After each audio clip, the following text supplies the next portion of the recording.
اعوذ باللہ من الشیطان الرجیم بسم اللہ الرحمن الرحیم قل للمؤمنین یغضوا من ابصارهم ویحفظوا فروجهم ذلک ازکی لهم واللہ خبیر بما یصنعون صدق اللہ العظیم۔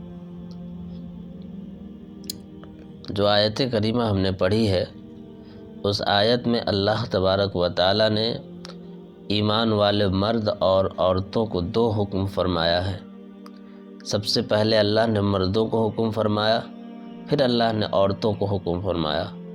مردوں کے لیے یہ حکم فرمایا کہ نمبر 1 وہ اپنی نگاہیں نیچی رکھیں، اور نمبر 2 وہ اپنے شرمگاہوں کی حفاظت کریں۔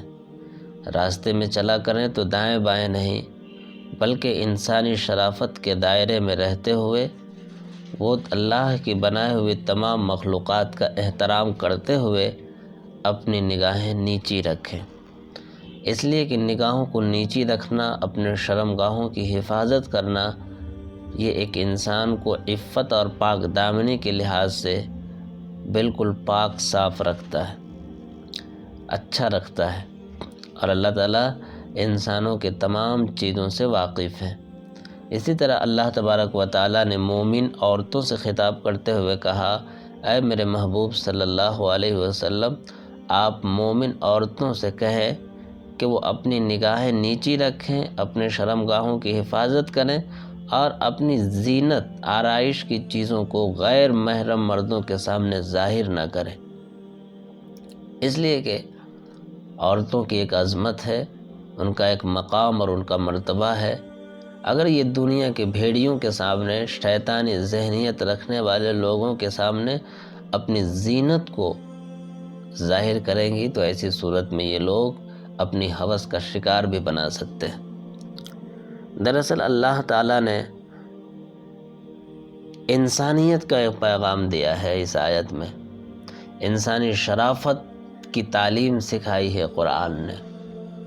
انسانوں اور جانوروں کی طرز زندگی میں ایک نمایاں فرق بتایا ہے اس آیت کریمہ نے۔ اللہ کے رسول صلی اللہ علیہ وسلم خود بھی باحیات ہے۔ حضرت عائشہ صدیقہ رضی اللہ تعالی عنہ بیان فرماتی ہیں کہ سرکار دو عالم صلی اللہ علیہ وسلم کے اندر اتنی حیا تھی جیسے ایک کنواری لڑکی کے اندر حیا ہوتی ہے۔ چنانچہ سرکار دو عالم صلی اللہ علیہ وسلم خود بھی باحیات ہے اور اپنی پوری امت کو حیا کی اور پردے کی تعلیم دی ہے۔ اللہ کے رسول صلی اللہ علیہ وسلم نے ارشاد فرمایا، جو عورتیں پردے میں رہتی ہیں، حیا میں رہتی ہیں، حیا کے پردے میں رہتی ہیں، اللہ کی نظر میں وہ عورتیں بے پناہ مقبول اور محبوب بن جاتی ہیں، اللہ کے بہت قریب ہو جاتی ہیں۔ ایک مرتبہ اللہ کے رسول صلی اللہ علیہ وسلم ایک مجمع میں موجود تھے، اور اس مجمع میں یہ تذکرہ چل رہا تھا کہ کون سی عورت سب سے بہتر ہے۔ یہ تذکرہ چل ہی رہا تھا، اس مجمع میں حضرت علی رضی اللہ تعالی عنہ بھی موجود تھے۔ جب حضرت علی رضی اللہ تعالی عنہ اپنے گھر آئے، گھر آنے کے بعد اپنی بیوی فاطمہ الزہرا رضی اللہ تعالی عنہ سے کہا، آج ہماری مجلس میں یہ تذکرہ چل رہا تھا کہ کون عورت سب سے زیادہ محترم ہے، سب سے بہتر ہے، تو خاتون جنت فاطمہ الزہرا رضی اللہ تعالی عنہ نے جواب دیا کہ سب سے بہترین عورت وہ ہے جو کسی غیر محرم کو نہ دیکھے اور کسی غیر محرم کو اپنی طرف دیکھنے کا موقع نہ دے۔ اللہ اکبر کبیرہ۔ حضرت فاطمہ رضی اللہ تعالی عنہ کا کتنا جامع اور مختصر جواب تھا جو ہمیں بہت کچھ سکھا گیا، حیا اور پاک دامنی کی اہمیت کو بتایا۔ اور یہ جو حجاب ہے اور پردہ ہے، دراصل ایمانی غیرت کا تقاضا ہے کہ ہمیں حیا کے دائرے میں رہا جائے۔ اللہ کے رسول صلی اللہ علیہ وسلم نے فرمایا، لا ایمان لمن لا غیرت لہ۔ غیرت کے بغیر ایمان ہی کیا چیز ہے؟ ایمان تو وہ ہے جو اپنے ماننے والوں کو باحیا بناتا ہے، جو اپنے ماننے والوں کی غیرت کو جگاتا ہے۔ ایمان کی غیرت ہے، اور ایمان کی غیرت یہ ہے کہ حیا کا پاس و لحاظ رکھا جائے۔ ضرورت کو پوری کرنے کا سوال جہاں تک ہے، جہاں تک اپنی خواہشات کی تکمیل کی بات ہے، وہ تو جانور بھی کرتے ہیں۔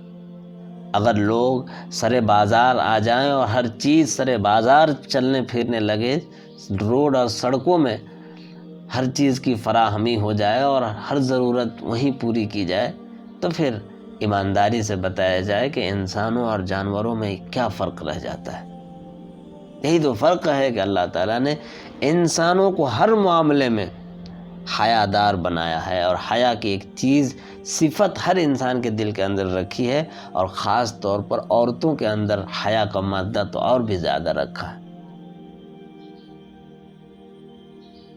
اور پردہ اسی حیا کا ایک حصہ ہے۔ حیا کی حفاظت کا ایک بہترین ذریعہ ہے ہمارا پردہ۔ اللہ تعالیٰ ان تمام چیزوں کی رعایت کرنا کی توفیق عطا فرمائے، جو تعلیمات اللہ نے قرآن مقدس کی اس آیت میں اور اللہ کے رسول صلی اللہ علیہ وسلم کے ان فرمانوں میں ہمیں ملتا ہے۔ اللہ عمل کی توفیق عطا فرمائے۔